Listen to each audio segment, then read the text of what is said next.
ಚಿತ್ರದುರ್ಗ ಜಿಲ್ಲೆಯ ಹೊಳಲ್ಕೆರೆಯಲ್ಲಿರುವ ಕರ್ನಾಟಕ ಫ್ಯಾಮಿಲಿ ಅಸೋಸಿಯೇಷನ್ಗೆ ಪೊಲೀಸರು ಉದ್ದೇಶಪೂರ್ವಕವಾಗಿ ಕಿರುಕುಳ ನೀಡುತ್ತಿದ್ದಾರೆಂದು ಅಸೋಸಿಯೇಷನ್ ಅಧ್ಯಕ್ಷ ಎಸ್ ನಾಗರಾಜ್ ಆರೋಪಿಸಿದರು.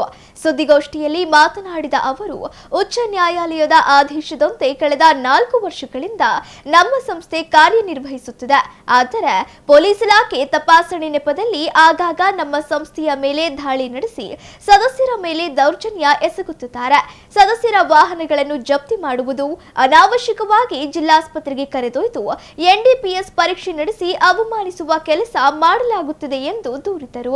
ಈ ಕುರಿತು 2025ರಲ್ಲಿ ಚಿತ್ರದುರ್ಗದ ಪತ್ರಿಕಾ ಭವನದಲ್ಲಿ ಸುದ್ದಿಗೋಷ್ಠಿ ನಡೆಸಿದೆ. ಅದೇ ದಿನ ಪೊಲೀಸರು ನನ್ನ ವಿರುದ್ಧ 199/2025 ಸಂಖ್ಯೆಯ ಸುಳ್ಳು ಪ್ರಕರಣ ದಾಖಲಿಸಿ ಬಂಧಿಸಿದ್ದರು. ಬಳಿಕ ನ್ಯಾಯಾಲಯ ಜಾಮೀನು ಮಂಜೂರು ಮಾಡಿತ್ತು. ನಂತರ ಉಚ್ಚ ನ್ಯಾಯಾಲಯಕ್ಕೆ ಪ್ರಕರಣ ರದ್ದುಪಡಿಸುವಂತೆ ಅರ್ಜಿ ಸಲ್ಲಿಸಿದೆ.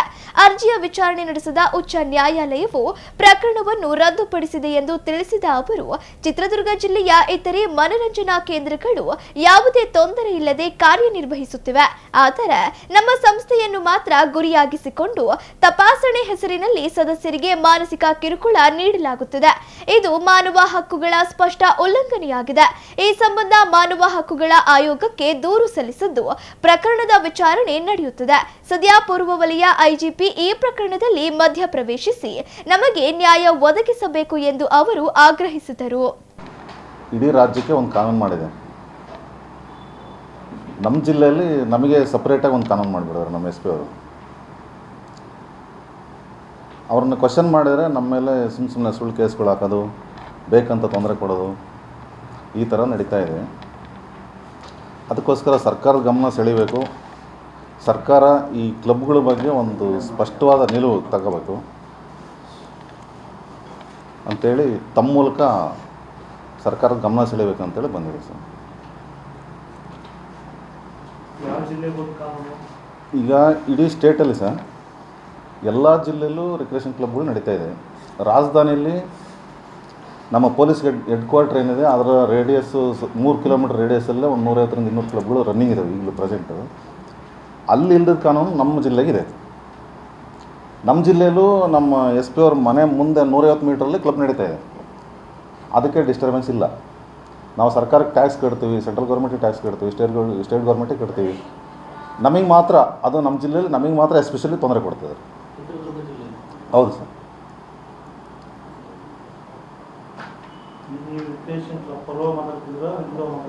ಪರವಾಗಿ ಮಾತಾಡ್ತೀನಿ ಸರ್. ಚಿತ್ರದುರ್ಗದಲ್ಲೂ ಮಾಡಿದ್ವಿ. ಇಲ್ಲಿಗೆ ಬಂದಿದ್ದ ಉದ್ದೇಶ ಏನಂದರೆ, ನಮ್ಮದು ದಾವಣಗೆರೆ ಬಂದು IG ರೇಂಜು 4 ಡಿಸ್ಟಿಕ್ಕಿಗೆ ಹೆಡ್ ಕ್ವಾರ್ಟರ್ ಇದು. ನಮ್ಮ ದಾವಣಗೆರೆ IGನ 4 ಡಿಸ್ಟಿಕ್ಕಿಗೆ ಹೆಡ್ ಆಗ್ತಾರೆ ಪೊಲೀಸ್ ಡಿಪಾರ್ಟ್ಮೆಂಟಲ್ಲಿ. ಹಾವೇರಿಯಲ್ಲಿ ಯಾವುದೇ ಸಮಸ್ಯೆ ಇಲ್ದಂಗೆ ಎಲ್ಲ ಕ್ಲಬ್ಗಳು ನಡೀತಿದ್ದಾವೆ.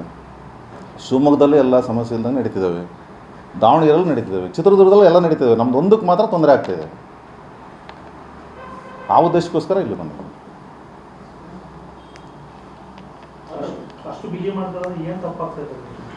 ತಪ್ಪು ಅಂತ ಅವ್ರು ಇವತ್ತಿನವರೆಗೆ ಒಂದೇ ಒಂದು ತಪ್ಪನ್ನು ಸಾಬೀತು ಮಾಡೋಕ್ಕಾಗಿಲ್ಲ ಸರ್. ನಾವೇನು ತಪ್ಪು ಮಾಡಲ್ಲ. ಹೈಕೋರ್ಟ್ ಗೈಡ್ಲೈನ್ಸ್ ಏನಿದೆ 24/7 ನಾವು ಕ್ಯಾಮ್ರಾ ಆನ್ ಇಡ್ತೀವಿ. ಅವ್ರಿಗೆ ನೀವು ಆಕ್ಸೆಸ್ ತಗೊಳ್ರಿ ಅಂತ ಹೇಳ್ತೀವಿ. ಹೈಕೋರ್ಟಿಂದ 3-4 ಆರ್ಡರ್ ತಂದಿದ್ದೀವಿ. ಮಾಮೂಲಿ ಅಂತ ಯಾಕೆ ಕೊಡಲಿ? ನಾವು ಗೌರ್ಮೆಂಟಿಗೆ ಟ್ಯಾಕ್ಸ್ ಕಟ್ತೀವಿ. ಕೊಟ್ಟಿದ್ದೀವಿ ಸರ್ ಆಲ್ರೆಡಿ 1.5 ವರ್ಷ. ಇವತ್ತು ಕೊಟ್ಟಿಲ್ಲ, ಮುಂಚೆಲ್ಲ ಕೊಟ್ಟಿದ್ದೀನಿ. ನಾನು ಈಗ ನೋಡಿರಿ IG ಅವ್ರಿಗೆ ಕೊಟ್ಟಿದ್ದೀನಿ, ADGP ಕೊಟ್ಟಿದ್ದೀನಿ, ಯಾವುದೂ ಆಕ್ಷನ್ ಇಲ್ಲ. ಆಮೇಲೆ ಪೊಲೀಸ್ ದೂರುಗಳ ಪ್ರಾಧಿಕಾರಕ್ಕೆ ಕೊಟ್ಟಿದ್ದೀನಿ, ಅದು 1 ವರ್ಷ ಆದರೂ ಯಾವುದೂ ಆಕ್ಷನ್ ಇಲ್ಲ. ಹ್ಯೂಮನ್ ರೈಟ್ಸಿಗೆ ಕೊಟ್ಟಿದ್ದೀನಿ, ಅಲ್ಲಿಂದನೂ ಯಾವುದೂ ಆಕ್ಷನ್ ಇಲ್ಲ. ಇಲ್ಲಿ ಬಂದಿರೋ ಉದ್ದೇಶನೇ ಅದು. ಈಗ ನಾವು ಅವ್ರದ್ದು ಏನೇನು ನಾವು ಕಂಪ್ಲೇಂಟ್ ಮಾಡಬೇಕು ಎಲ್ಲ ಕಡೆ ಮಾಡಿದ್ದೀವಿ. ಎಲ್ಲರೂ ಅವ್ರು ಒಂದೇ.